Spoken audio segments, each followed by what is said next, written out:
Hello friends, welcome to my YouTube channel. Today I'm going to explain the speed and size of different levels of cache memory. Okay?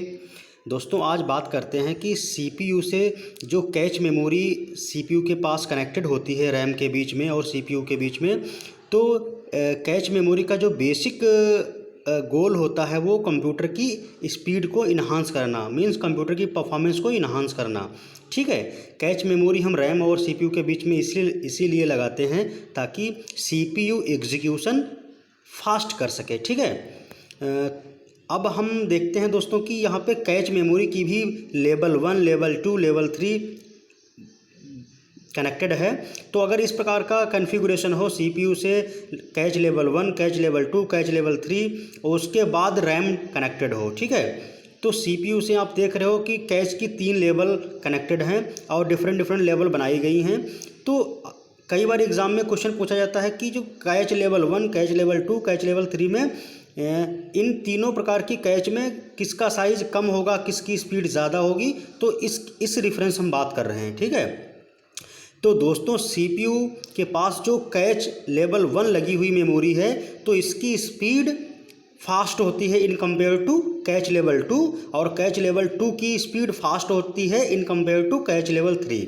ठीक है, कहने का मतलब कि CPU और RAM के बीच में कैच की कितनी भी लेवल बना दी जाएं, अगर हम L1 से L2 L3 की तरफ मूव करें तो साइज कैच मेमोरी का साइज बढ़ता है, साइज इंक्रीज होता है। ठीक है, आप देख सकते हो कि इसका कहने का मतलब ये है कि कैच लेवल 1 की स्पीड ज़्यादा है कैच लेवल 2 की स्पीड की कंपेयर में, और कैच लेवल 2 की जो स्पीड है वो कैच लेवल 3 के कंपेयर में ज़्यादा है।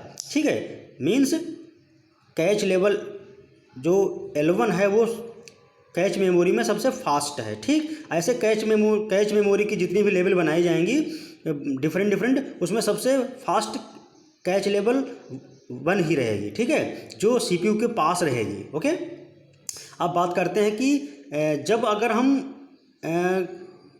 L3, L2 और L1 इधर से बात करें, अगर हम रैम से सीपीयू की तरफ मूव करें तो स्पीड इंक्रीज हो, तो स्पीड क्या होगी, स्पीड इंक्रीज होगी, बताया था मैंने।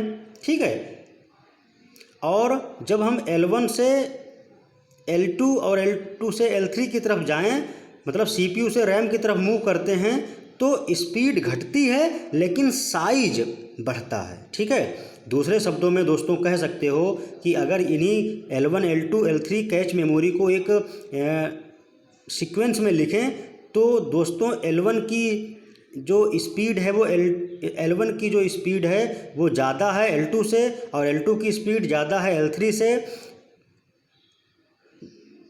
और यदि हम साइज़ की बात करें तो L3 का साइज़ ज़्यादा है L2 से और L2 का साइज़ ज़्यादा है L1 से।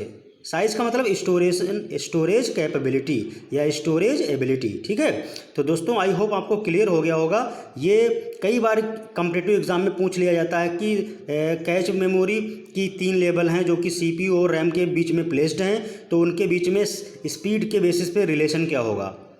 ठीक है, तो स्पीड के बेसिस पे रिलेशन क्या होगा, L1 greater than L2 greater than L3, means catch level 1 की स्पीड ज़्यादा है इन कंपेयर टू L2 और L2 की स्पीड ज़्यादा है इन कंपेयर टू L3। ठीक है, और साइज़ की बात करें तो साइज़ में L1 से ग्रेटर ज़्यादा स्टोरेज एबिलिटी है L2 की और L2 से ज़्यादा स्टोरेशन की एबिलिटी है L3 की। तो दोस्तों आई होप आपको ये क्लियर हो गया होगा, और कई बार ये एग्ज़ाम पूछा जाता है इसलिए इसको ध्यान से देख लीजिएगा। तो दोस्तों मुझे लगता है कि आपको समझ में आ गया होगा। ठीक है, थैंक यू।